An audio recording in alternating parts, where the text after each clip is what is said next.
নমস্কার বন্ধুরা, আজ আমি আপনাদের শিশু দিবস উপলক্ষে কিছু বলবো। আপনারা প্রত্যেকেই জানেন 14ই নভেম্বর দিনটি আমাদের দেশে শিশু দিবস হিসাবে পালিত হয়। শিশু দিবস অর্থাৎ শিশুদের দিন।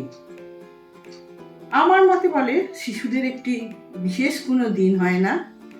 শিশু, ফুল, পাখি, তাদের কলতান আছে বলেই তো প্রকৃতি এখনো এত সুন্দর।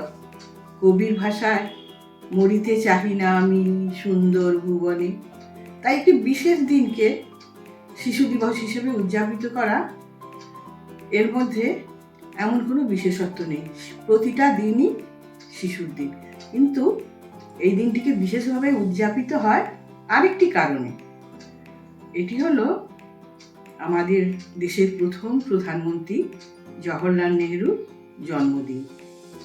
তিনি শিশুদের ভীষণ ভালোবাসতেন, ভীষণ পছন্দ করতেন। বলতেন, আজকের শিশু আগামী দিনের সুনাগরিক। তাই তিনি শিশুদের কাছে চাচা নেহরু নামে পরিচিত ছিলেন। শিশু দিবস বলতে আমরা এখন সাধারণত বুঝি শিশুদের ভালো ভালো উপহার দেয়া, তাদের নিয়ে নানা রকম সাংস্কৃতিক অনুষ্ঠান করা, পথে ঘাটে পথনাটিকা শিশুদের নিয়ে, এইভাবেই শিশু দিবস উদযাপিত হয়। ভালো ভালো উপহার, ভালো ভালো ঘুরতে যাওয়া, শিশুকে খুশি রাখাই যেন আমাদের এই দিনটা বিশেষত্ব। কিন্তু শিশুকে খুশি রাখার জন্য শুধু ভালো ভালো উপহার বা ভালো ভালো পোশাকই তো যথেষ্ট নয়। আমার মতে শিশুর আর একটা দিক ভীষণভাবে উপেক্ষিত। সেটা আমরা ভাবি কি না, তার মানসিক বিকাশ। বাবা মারা শিশুদের উপর বিশেষ যত্ন নেন। আমরা অভিভাবকরা ভাবি শিশুর যত্ন মানে ভালো ভালো পুষ্টিকর খাবার খাওয়া, নিত্য নতুন উপহার দেয়া, শরীর খারাপ হলে চিকিৎসা করা। কিন্তু এর বাইরেও যেটা উপেক্ষিত থাকে শিশুর মানসিক পরিচর্যা। এখনকার দিনে বেশিরভাগ বাবা মাই কর্মরত, শিশুকে বাড়িতে রেখে বা ক্রেশে রেখে চাকরিতে চলে যাচ্ছে। তাদের কথা, শিশুদের কথা শোনার মতো বাবা মায়ের হাতে অল্প সময়ও থাকে না। এর ফলে শিশুদের একাকিত্ব বা একটা বিশেষ রোগের সম্মুখীন হয় তারা, যে দিকটা আমরা ভাবিই না। এর জন্য প্রয়োজন তাদের সঙ্গ দেয়া। এখন নিউক্লিয়ার ফ্যামিলিতে দাদু ঠাকুমার বড়ই অভাব। ছোট থেকে শিশুদের মনে মূল্যবোধ জাগিয়ে তুলতে হবে। কোনটা ভালো, কোনটা খারাপ, কোনটা করা উচিত, কোনটা উচিত নয়, একমাত্র দাদু ঠাকুমারাই পারে গল্পের ছলে তাদেরকে বুঝিয়ে বলতে এবং শৈশব থেকেই তাদের মধ্যে মূল্যবোধ জাগিয়ে তুলতে হবে।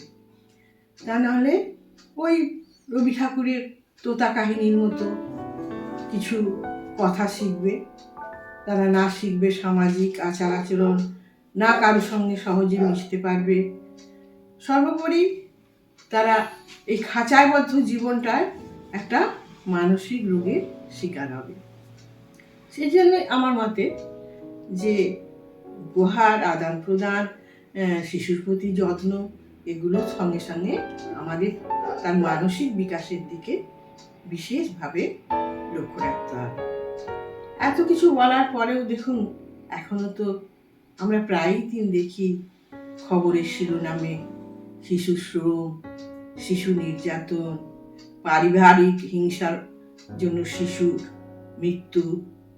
এগুলো দেখার জন্যও সমাজ বা সরকারকে আরো সক্রিয় হতে হবে। আমরা সাজানো গোছানো সুন্দর সুন্দর কথা বলতে পারি, একে অপরের মধ্যে আলোচনা করতে পারি, কিন্তু এর হাত থেকে, শিশুদেরকে রক্ষার হাত থেকে আমরা কিভাবে তাদেরকে সুরক্ষিতভাবে বড় করব, এটাই যেন উপেক্ষিত থেকে যায়। কারণ প্রতিটি শিশুই এক একটি ফুলের কুঁড়ি। শিশু দেশ, কাল, জাতির ঊর্ধ্বে। প্রতিটি শিশুর টলমল পায়ে হাঁটা, খিলখিল করে হাসা, বিরক্তির অভিব্যক্তি কান্না, দেশ, কাল, জাতির ঊর্ধ্বে। তাই আজকের এই শিশু দিবসে আমি প্রতিটি শিশুকে অকৃত্রিম ভালোবাসা জানাচ্ছি।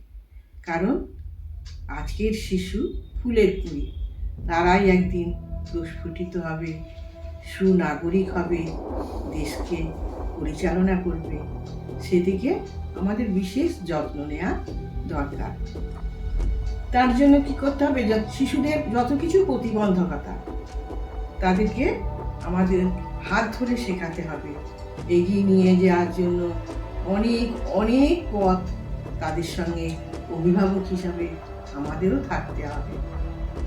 সবশেষে বলি, সেই কবি সুকান্তর ভাষায়, এই পৃথিবীকে শিশুর বাসযোগ্য করে রাখাই আমাদের অঙ্গীকার।